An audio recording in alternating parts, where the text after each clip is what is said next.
Welcome to the Pitchin and Sippin Podcast, where we talk PR trends and tips over sips and meet a wide range of incredible founders, PR pros, and members of the media. I'm Lexie Smith, a former workaholic VP of PR and marketing turned two-time entrepreneur, founder of the PR Bar Inc., business and PR coach, new mama, and self-proclaimed connoisseur of puns, pizza, and wine. I'm a huge believer that knowledge is power and kindness never goes out of style. Think of this show as a way to uplevel your business and career over happy hour. Now, let's get to pitchin' and sippin'. Christine O'Donnell is an Emmy-Nominated TV journalist, award-winning podcast producer, professor, and the founder of Bright-Sided, a purpose-driven podcast consulting and production house. You may know Christine from her work in NBC Station in Georgia, News 10, ABC in Albany, Fox LA in Los Angeles, NBC News Channel, appearances on CNN, and I think this is the biggest deal, for being the Pitchin and Sippin Podcast's first ever guest. So, Christine, welcome officially back to the show. I'm so happy to be here. Thank you so much for having me. Guys, I have been really excited for this episode because so much has freaking changed since the first time that Christine and I sat together on a Zoom recording with our podcast mics for this show. I think it was, 2020? Yeah, probably, right? The world was ending, maybe? Yes, it was 2020. I was pregnant with Ava. You were pregnant. Okay, so since then, she turns 3 this summer. I can't. You've moved. Your business is booming. All the things. And guys, I'm going to point you back to episode 1 to learn all about Christine's background. But where I want to bring us today is, what is new with the business? What is new with you? Share. What is new with my personal business, or about the podcast business on the whole? You first, baby. Okay. So what is new with me? I currently live in the same city that I grew up in upstate New York, which is kind of crazy for anyone who moved away for like 10 years and then moved back after 10 years. Like, it's just crazy walking down the street and running into people who I went to high school with. And now they have like full on adult faces and I have an adult face, and it's like, whoa. What's going on? It's just so weird, but it's really, but actually it's been a little bit of it's taken a little time for me to feel comfortable being back home, moving here from Los Angeles, but I think we're getting a little bit more settled. I thankfully was able to get involved with the community and join some entrepreneurship, like co-working community spaces, which has just helped me. I think anytime that you are feeling a little bit lost in a space, it's important to try and find where your people are. So that is something that I've done. And through that, my business has grown. We have more clients now that we've ever had, production clients. And we also soft launched a network over the summer.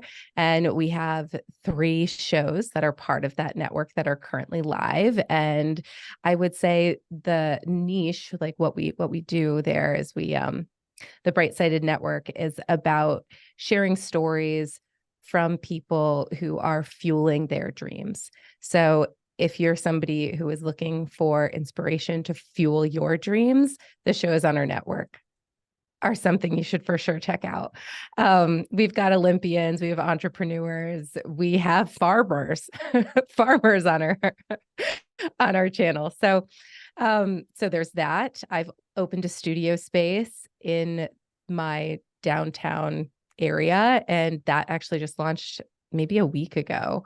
And then I got really sick, which is so weird. Like, not that you were doing a lot or anything, right? And I'm just bouncing back now. I think today is the best I felt. So it's good that we're connecting now. Well, I would say I'm happy for you for all of those updates. I personally am still not thrilled that you left me to move all the way across the country, but I'll get over it in a decade or so. But I'm super happy to have seen seen how you've grown and followed your dreams. And guys, Christine is a dear friend. I'm just so excited. She's brilliant. So we're going to go over a few different angles of the world of podcasting today, because once again, for you listening, you tend to be a mix of my fellow PR pros, other journalists, and entrepreneurs. And I want to make sure there's value for all of you, as always. So first and foremost, you guys have the best and biggest, most biggest expert of the podcasting industry that I know. So Christine, what is your take? Any big updates or trends or news that we all should know about relevant to the podcasting industry? I think that the podcasting industry is in a really good place, especially for people like me. So if you are a storyteller, if you're an entrepreneur, if you are creating content right now via podcasting or other ways, like now is your time. The data shows that people want this kind of content. They want on-demand content from the people they want to listen to when they want to listen to them. That is what we're seeing about listeners. I feel like if you can imagine Amazon going away, which I can't now, right? Like we are so spoiled. I mean, I know that there's a dark side to Amazon. I do know that. Hopefully there's not a dark side to the podcasting industry, but I mean, now we're starting to get like let's look on the bright side. Philosophical. But I just am saying I don't see the audience not wanting things when they want it, how they want it, from who they want it. And if you're creating content that is audience focused, then you're in a really good place for growth. I think that there are large companies that have been in the industry who haven't quite maybe adapted as quickly as some of us indie production companies or indie producers, just because it's harder for an entire corporation to adjust as fast as just one person or a small group of people can adjust to things changing or understanding the needs of the audience. And so we have seen some setbacks like from bigger companies in the industry. For example, Stitcher, which is an OG listening service, is closing its doors. And this podcast, I'm sure, is on Stitcher. Stitcher is one of my favorite listening apps. That was before I really started mostly using Apple and Spotify. And so I think that's just what we're seeing here is people are starting to feel very comfortable with their listening service providers, and Stitcher just isn't the one that people are going to. People are going to Apple Podcasts or Spotify. They're kind of leading the way still. And goodness, you know that Spotify has a relationships with the airlines. And so now when you go and fly a plane, you can, instead of just like watching movies, you can listen to podcasts on Spotify on the plane. Whoever came up with that partnership. I know, great partnership. So I'm just saying, I don't see things going away. I think that content is going to continue to find a way to get to the audience, how the audience wants it. Great news for this show, too. Yes, it's great news. Continue on. And pre-show, Christine was sharing a few stats that I think are worth highlighting too, even though this isn't necessarily an advertising show. When we talk about PR, we're looking at all the different ways you can grow or spread brand awareness or help visibility. And sometimes that means working with or considering advertising. And you shared some stats on advertising with podcasts that I'd love for you to just share briefly. Yeah. So if you're a podcaster and you're looking to sell ad space within your podcast, even if you don't have the largest audience, you can still offer a very high quality product. And that's because podcast ads have 54% conversion rate over any other kind of ad out there.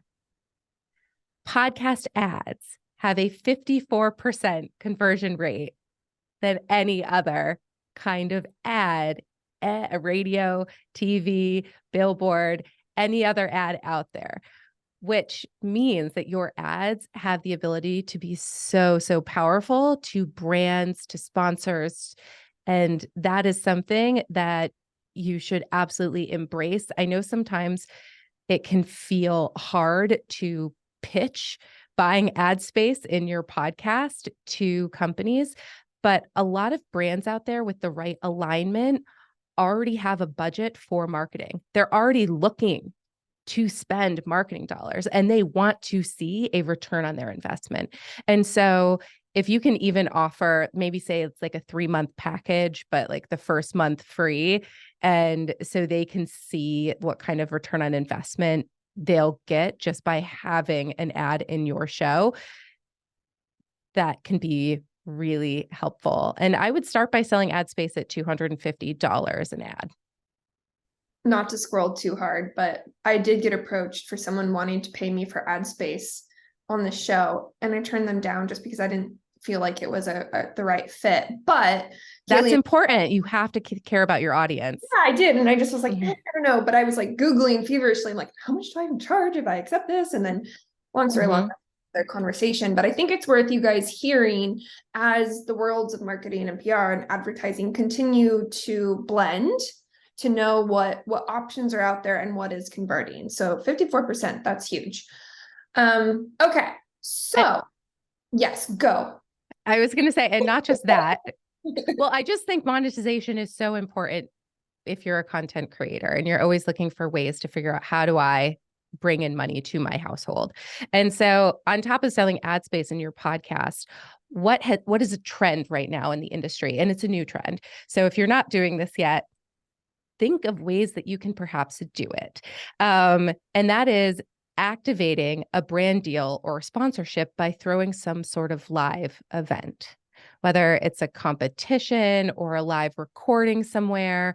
There's so, like maybe in your town, like perhaps depending on what your niche is, you can plan some sort of live recording somewhere. And whether it's a restaurant or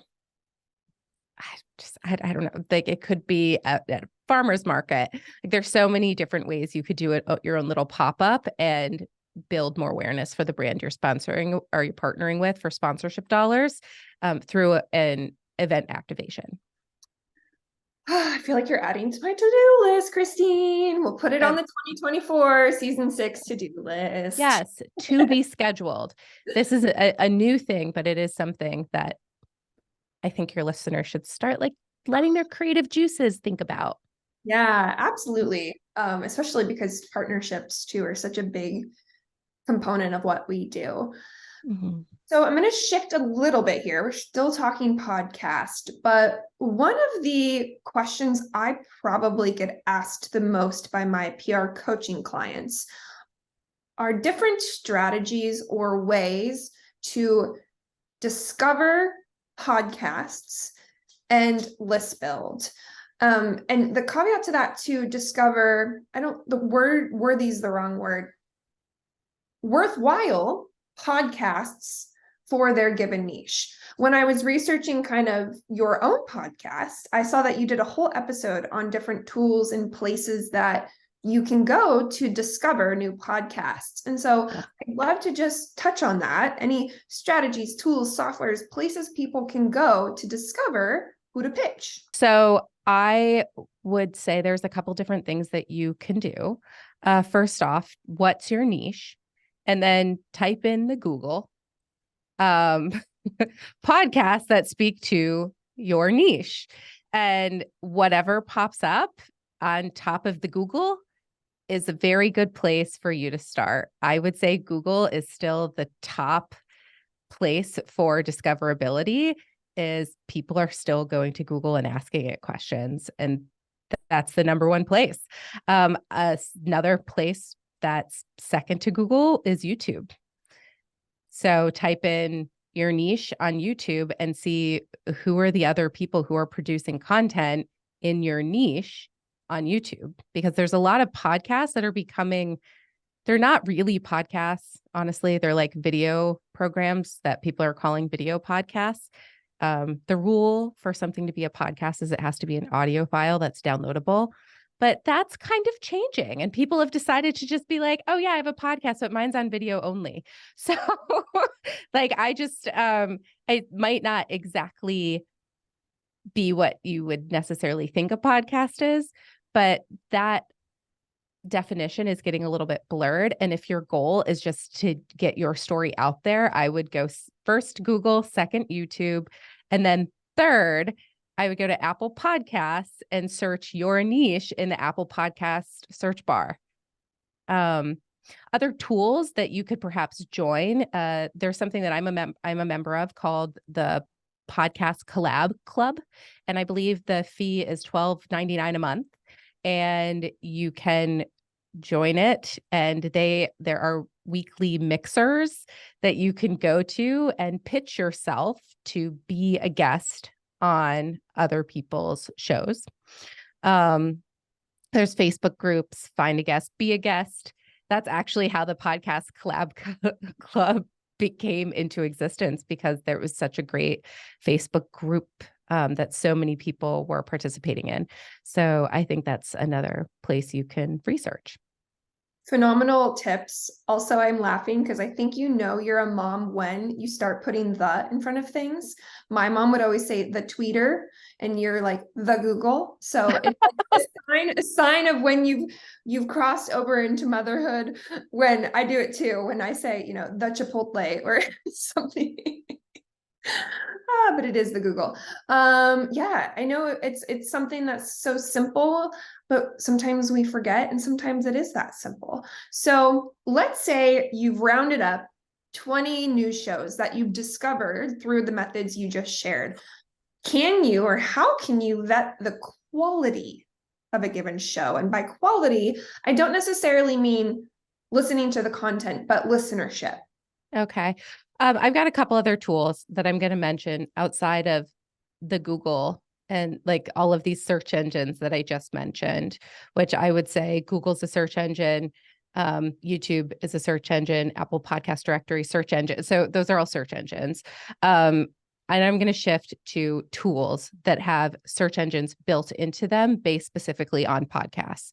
So listennotes.com is a really powerful search engine if you want to also discover the quality of the show that you're producing. So you can see in Listen Notes after you type in a show that perhaps you found on the Google, and you can actually see if it has a ranking worldwide against other podcasts as to how popular it is of a podcast to listen to.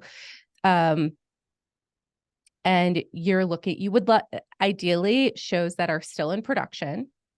And so you'll want to see, is this show still producing episodes? And is this show something that has decent ratings? So ratings and reviews are also helpful tools to discover if a show is a quality show. Because if ratings and reviews are still coming in, then you know that people are still caring about that show. Another helpful tool is Chartable. So I am a member of Chartable, and Chartable is very helpful when seeing, like, you can follow shows and see, oh, are they still getting reviews coming in? Something I like to do as a competitive person. And I think we can all be competitive, because being competitive helps us be better. Like, competition can make things fun. So I like to follow shows or hosts or accounts that I am a competitor with. And I want to see, like, how many new reviews are they getting? So I like go in and I'll claim their show. More than one people can claim the same show. Lexie, I follow your show. Oh, thanks. And so I can see, like, are they getting regular ratings? Are they getting regular reviews? And then I get a monthly, or I think actually like a weekly email. So I can see, and like also shows that I've produced in the past that have like gone off to higher pastures or other pastures. I'm not going to say greener. They've gone other places, and I want to follow their success. Are they still doing well? Is there room for growth? Like, is there a reason I should follow back up with them and be like, hey, sounds like you're in need of my services again. So yeah, I would definitely use Chartable. Did you know that I send out a community newsletter roundup every Tuesday, chock full of resources, free media kit downloads, event invites, journalist contacts, visibility opportunities. Basically, if you're not on the list, hit pause and sign up. It's super simple. Go to theprbarinc.com/newsworthy. That link is in the show notes. Okay, back to the show. So here's a question, especially now that I know that you're kindly following my show, or did at one point. So interestingly enough, I've seen my listens very steadily and rapidly increase. My reviews, though, haven't necessarily. So while my listenership has been growing, which I know because I have the back end, my reviews haven't. Is there a way for again, if you're in the discovery mode, for people to know how the listenership's doing, or is it just looking at the reviews going to be indicative of how the show's doing? You can kind of discover listenership through listen notes. So I'm going to go to listen notes right now, and this is on YouTube as well. So I'm going to share my screen as I do it. Ability to do that little button. There you go. Okay, so I'm going to go to listen notes. I'm going to share my screen. And for those who are listening to this, hold on. You can go to YouTube and you can watch it. And maybe we can turn this into a little Instagrammable video or something. There's the share screen button. It took me way too long. Okay, so here we are on listennotes.com. It says underneath it, the best podcast search engine. So here, now that I've clicked in the search box, you can actually see what is trending. So it says here that Robert F. Kennedy Jr. is trending. Why is he trending? I don't know what's going on in the news world. So I would look at these things and be like, are any of these things that I can talk about in my shows? And if so, I should do that because that's what's trending right now. Great. Okay. So I'm going to search here, Pitchin and Sippin with Lexie Smith. So if it doesn't pop up in listen notes, there's a problem. Okay. So it says here your global rank is top 2%. So this is a very good number. So if I had to guess, you probably have about 1,000 listeners every month coming back to listen to the same show. And it might be a little bit less than that, a little bit more than that, but am I close? It's probably a little more. You're close. Okay. Maybe a little more than this. But if it's in the top 2%, then that means okay, this show has some traction. There is more than 100 people listening to this show every month. It doesn't share the information on ratings, but you can also see, okay, latest episode came out today. Oh, and she provides a transcript, which is super important. If you're producing a podcast, you want to have a transcript of the episodes provided, not only for accessibility purposes, but also for SEO purposes, because it's going to help your show be discovered by people who are typing in the Google. So it's very important. I think we should rebrand to the Google. To the Google. So yeah, it gives you some information. The update frequency is weekly. The average audio length is 31 minutes. So this knows, I know what my product is going to be with your show, and we know that it's ongoing. So if we want to find, let's see, this show has also, they're giving me some recommendations here. So here are some other shows that probably have crossover audiences to your show, Lexie. So this might be a good place for you to reach out, to pitch yourself, to be on those shows, to even grow the listenership of this podcast even more. Hot tip there, guys. That was really, really good. And I think if you're in the seat of pitching yourself or pitching a client, right? If there's a show you've been on or a show type it in and you can similarly use this strategy. What does listen score mean? I never quite understood that one.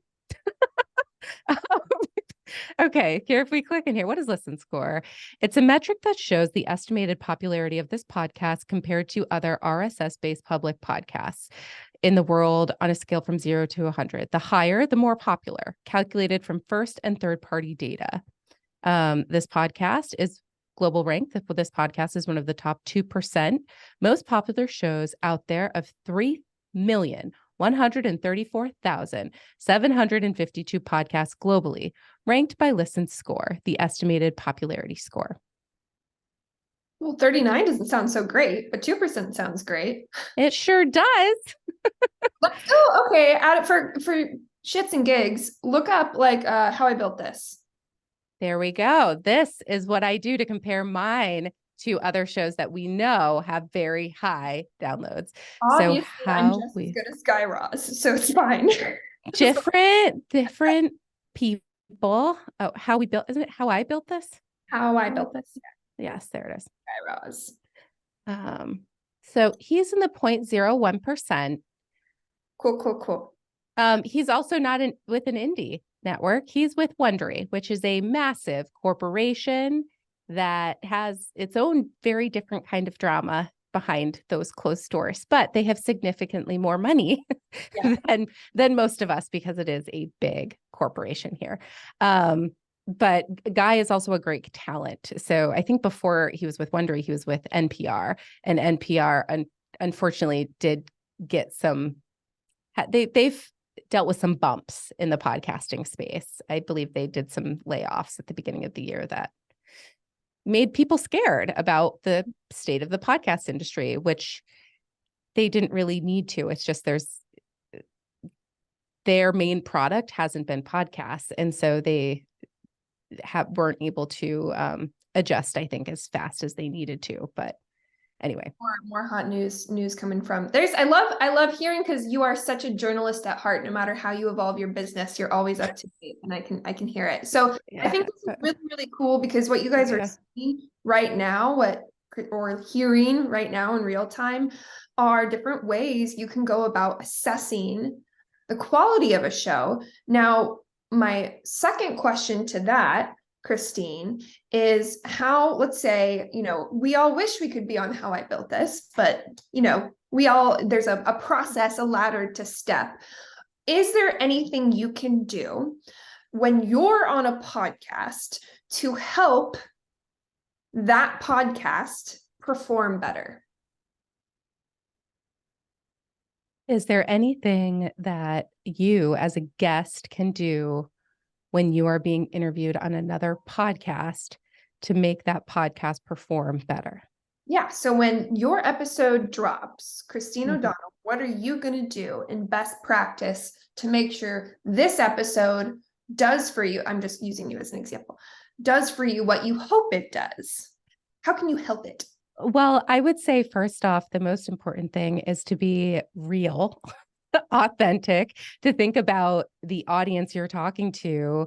Always, when you're going to be interviewed on another person's show, ask them who is the audience that you're talking to, so you can think about how what you're sharing will affect them. Will it help them? And what kind of service can you provide to the people listening? And so always just remember to ask the host, and the host is going to appreciate this so much. If you're like, okay, now who's the audience we're speaking to today? Just to kind of remind yourself, because you might be doing a bit of a media tour, and it's just to keep yourself in the zone. And then after a podcast launches, hopefully the host lets you know, but they might not. They might be busy. They might have been like, shoot, I was up late editing last night and creating assets, and it just went live, and they just are so exhausted the next morning, they forget to tell you that it dropped. So I would just kind of keep an eye on that show. Perhaps you follow them on Chartable so you can see when their episodes are launching. Subscribe. You could subscribe to the show as a guest. You can also, if you're a guest on someone else's show, leave a review for that show, because the more reviews that show has, the more likely listeners will find it. So if you're going to be on a podcast, review that show as well on both Apple and on Spotify. And then, of course, share it with your audience where your audience is. Because remember, your audience cares mostly about you. And I know this is hard for us all because we don't really like talking about ourselves, or at least for me, this is a place where I struggle. I'm like, oh, I really need to talk about this person or that person because they're way cooler than me. But then I am always reminded when I look at analytics on my own social media that people are way more interested in any photo or any copy that is written that is from me about my life, rather than me raving about someone else that I love. So if there is a way for you to reshare your experience on someone else's podcast, that it still like keeps you as the center focus rather than the person, the podcast that you were on, it will still be interesting to your audience. Such a great point, actually, too, for you guys. Once again, if you're doing this yourself, or if you're a host, or if you're advising a client, something to think about, because we tend to get a lot of pressure, or maybe the reason we're going after going on a podcast is so that new people can learn about us, so that our brand awareness grows. But you can also use that show as an effective way to nurture the very qualified audience you already have. And I think a lot of times we're always looking for new people. If we want sales, like I need to find more people, when in reality, if you have 100 people following you, you already have 100 people who've at least to some capacity developed that know, like, and trust. They're going to likely convert a lot quicker than a complete stranger. So I think it's a really great thing to pause and highlight. Thank you, Christine. You're welcome. And I would also say people like the relatable stuff. Like, it's so funny. The more like jokes you make about yourself, or the more you kind of accidentally maybe share something that you meant to keep secret, it's when people feel like they really know, like, and trust you. For example, I was once joking around with my husband and like on a social media post because he can't flare his nostrils, which can you? Yeah, I can do it. You could do it. Yeah, really good flaring. Yeah. my husband can't flare his nostrils. And I discovered this on a like story on Instagram. We were just like joking one day, like being silly. And it just, I was teasing him because I'm like, you really can't? I didn't realize that was a thing that some people can't do. And so anyway, I was teasing him a little bit. And then I eventually got a client out of that like a week later. And I didn't know my client, what became my new client was like, okay, I need to tell you why I finally decided to call you. And it's because of that flaring nostril video you posted. Thank you, Steve. I know. But it's like the things that are the most you that people tend to enjoy. I think it's a really great reminder. And you guys are starting to get a peek into how Christine and I's conversations can quickly lead to like 2-hour phone calls. So I do want to, before we wrap up, because as you saw in listen notes, we generally have a 31-minute average show length. I want to give an opportunity for you to speak to how people can work with you today. Yes, I gave a quick bio, but are you looking for new shows? Are you still consulting? What are the different ways anyone listening might be able to get a little bit more of your magic? My magic? Or magic. Ooh, okay. So what am I doing currently? So currently I am building my network and I'm really focusing on high quality shows that are similar to the shows that I'm currently producing. And so if you have a story or perhaps a podcast that you're already producing or an overall vibe of your show that is, feel good, right? Like what my network is born from is probably resilience. Like if you've been through something really difficult and then found a way to turn it around, and now you're sharing your story through your podcast of your life through the difficulty that is now, now resilience. You're sharing your resilience with people. And that's a lot of what make my shows so wonderful. And I can't even say my shows, the hosts of my shows, so wonderful. And that's what brings them all together. So if you're someone like that and you have at least 1,000 downloads currently, send me an email, Christine@brightsighted.com, and we'll see if you're a good fit. I am looking to bring on more partner shows so we can continue to grow our network and bring in more ad dollars so that we can monetize as a whole. I love that podcasting has created a way for people to share their stories, and also bring in money to their households. Beautiful. Last question for you, my friend. Even Okay. if you were asked this a while ago, circa June 2023, what can we find you sipping these days? Oh gosh.